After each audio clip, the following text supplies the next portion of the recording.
Sakura, look around us. Do you notice anything unusual about this cemetery?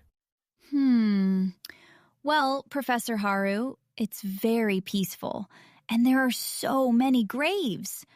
But now that you mention it, some of them look abandoned. The grass is overgrown around several stones. Sharp observation. What you're witnessing is a phenomenon sweeping across Japan called hakajimai, literally grave closing.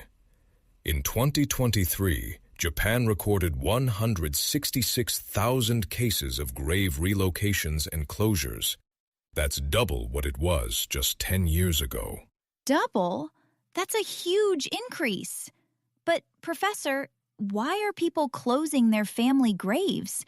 Isn't that, in Japanese culture, aren't ancestors really important? They absolutely are, which makes this transformation even more significant. The answer lies in something you might already be familiar with: Japan's declining birth rate. In 2024, fewer than 700,000 babies were born in Japan for the first time in recorded history. Oh, I've heard about that. Japan has one of the lowest birth rates in the world, right? Precisely. Fewer children means fewer people to maintain these ancestral graves. And here's the mathematical reality. If this pace continues, by 2040, approximately 300,000 graves will disappear every single year. Wait, 300,000 graves per year? That's incredible. So what happens to all those gravestones? I'm glad you asked. There's actually a fascinating place in Kumano City, Mie Prefecture. It's a graveyard for gravestones themselves. Over 20,000 tombstones are lined up there, receiving periodic cleaning and memorial services. A graveyard for gravestones. That's both sad and beautiful in a way. But, Professor Haru, you mentioned families having fewer children. Is that the only reason? Not quite. There's another crucial factor: urbanization. Young people move to cities like Tokyo and Osaka for work. Imagine you're working in Tokyo, but your family grave is in a rural village 5 hours away. How often can you realistically visit to maintain it? Oh, I see. Even if you want to take care of it, it's just not practical. That must be really difficult emotionally. Indeed. According to a survey by Hasegawa, a major Buddhist altar company, 46.7% of people worry about grave succession, and 43% are concerned about regular grave maintenance. Many elderly people, especially those living alone or couples without children, say they don't want to burden their descendants. That's so thoughtful of them, but also kind of heartbreaking. So what are people doing instead? They can't just not have any place to memorialize their loved ones, can they? Excellent question, Sakura. Japan is seeing a revolution in memorial options. The most popular alternative is something called jumokuso, tree burial. In 2025, 48.5% of people purchasing burial options chose tree burial, while only 17% chose traditional family graves. The gap between these numbers keeps widening like a crocodile's mouth, as they say in Japan. Tree burial sounds lovely, actually. More natural. But I'm guessing there's a catch? Well, the challenge is that couples can't always guarantee they'll be placed together. That's why Hasegawa recently introduced something innovative: time-limited graves. Time-limited? You mean the grave has an expiration date? Exactly. For 1.58 million yen, a couple can purchase a grave that will be maintained for 15 years after the second person is buried, then professionally closed. The removal cost is included. That's actually genius. It solves the burden problem but still gives families a place to visit. But Professor, 15 years seems short. Why that specific time frame? Think about it from the family's perspective.